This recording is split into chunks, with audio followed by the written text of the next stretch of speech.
Borussia Dortmund gave us Christian Pulisic and Gio Reyna. Now they are polishing another American gem. Meet Cole Campbell, the explosive winger who chose to commit his international future to the United States and who arrived in Germany carrying the label every young American dreams of, the next one. At least that was the story. Because here's what makes Campbell's case worth examining. In July 2026, he left Dortmund entirely, signing a 4-year contract with newly promoted Elversberg, and Dortmund collected a fee to let him go. The club that was supposedly polishing the gem sold it. And the story of how that happened isn't a story about a player who failed. It's a story about the distance between a reputation and a first-team squad sheet, and how a club can believe in a teenager completely and still never quite find room for him. Start with the reputation because it was real.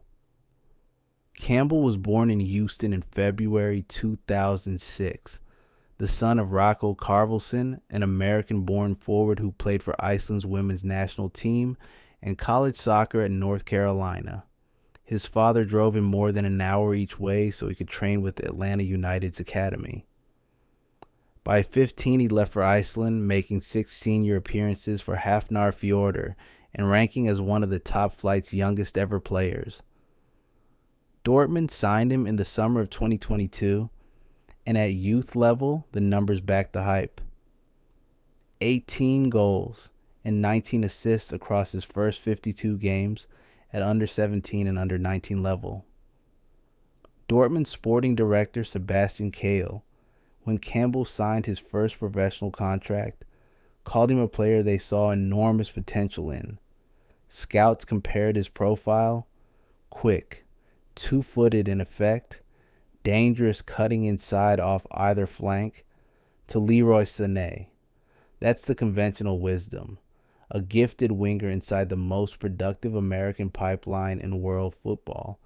And the pipeline's reputation was earned. Pulisic made his Dortmund debut at 17 and was sold to Chelsea for a fee around $64 million. Reyna debuted at 17 as well. So when the next name arrived with those numbers attached, the assumption wrote itself. What the assumption skipped over was arithmetic. Here's the arithmetic. Campbell made his professional debut for Dortmund in October 2024, coming on as a substitute for Daniel Malin in a 2-1 loss to Augsburg. Over the following season and a half, he made a total of 10 Bundesliga appearances, not 10 starts. 10 appearances, most of them cameos measured in minutes. His longest early top-flight outing was 15 minutes against Mainz. For a player being discussed as a breakthrough talent, the breakthrough kept getting deferred to the next window and then the window after that. The reason wasn't a collapse in ability. It was the specific shape of Dortmund's senior squad and the specific economics of a selling club. Look at the wingers and forwards Campbell was sitting behind. Karim Adeyemi, Maximilian Bayer, Serhou Guirassy, Julian Brandt in that attacking rotation, Jamie Gittins before his own move, a 19-year-old competing for minutes against established internationals at a club that needs Champions League results now doesn't get eased in. He waits. And Dortmund, a club whose entire business model runs on developing and then selling assets at a profit, had a clear incentive to protect Campbell's value rather than risk it in relegation battle minutes. That incentive produced a standoff that tells you everything. In the summer of 2025, VfB Stuttgart made an offer for Campbell reported at around €4 million, roughly $4.6 million. Campbell had, by multiple accounts, already agreed personal terms with Stuttgart. The move made sense for a player who needed minutes. Dortmund said no. According to the German outlet Bild, they were holding out for around €8 million. So a transfer the player wanted, that a Bundesliga club wanted, collapsed over a gap of about €4 million in valuation. Campbell stayed at Dortmund, and he kept not playing. By January 2026, the situation had curdled into something more direct.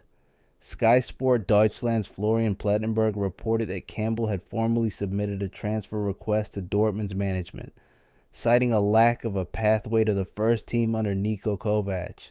Read that sequence again. A club valued him at 8 million euros in the summer, then couldn't give him minutes in the autumn, and by winter the player himself was asking to leave. Dortmund's response was a compromise that satisfied nobody's original ambition. A loan to Hoffenheim for the second half of the season. At Hoffenheim, Campbell made 5 substitute appearances.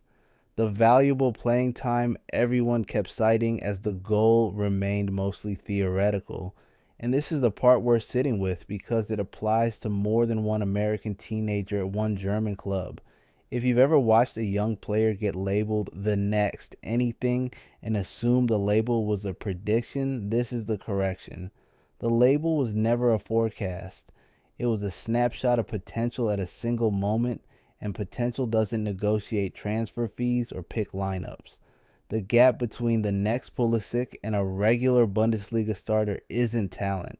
It's about 100 small institutional decisions, squad depth, a manager's trust, a selling club's price, the timing of a single window, none of which the 19-year-old controls. Campbell did the one thing entirely within his power. He was good enough to be wanted. Everything after that was other people's math. So, the numbers tell the ending plainly. In July 2026, Elversberg, promoted to the Bundesliga for the first time in the club's history, signed Campbell on a contract running until 2030. Dortmund's managing director of sport, Lars Ricken, thanked him for his time and wished him well. The standard language of a graduation that didn't quite happen the way anyone drew it up. Transfermarkt lists Campbell's market value at around 5 million euros, below the 8 million Dortmund once demanded, above the 4 million Stuttgart once offered. The valuation in the end split the difference of the standoff that kept him stuck. There's a detail in the Elversberg announcement worth holding up to the light.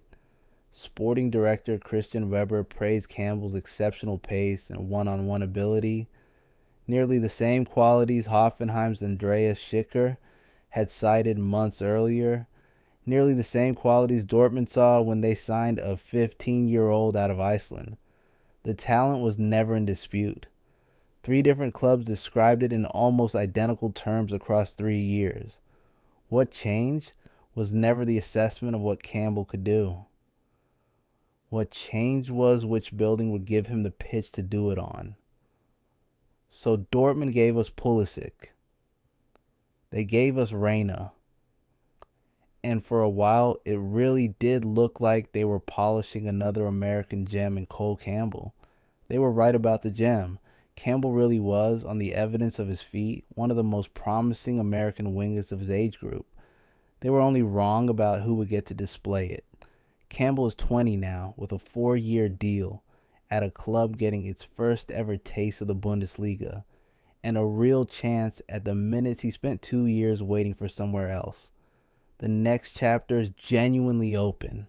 It just has a different crest on it than everyone assumed.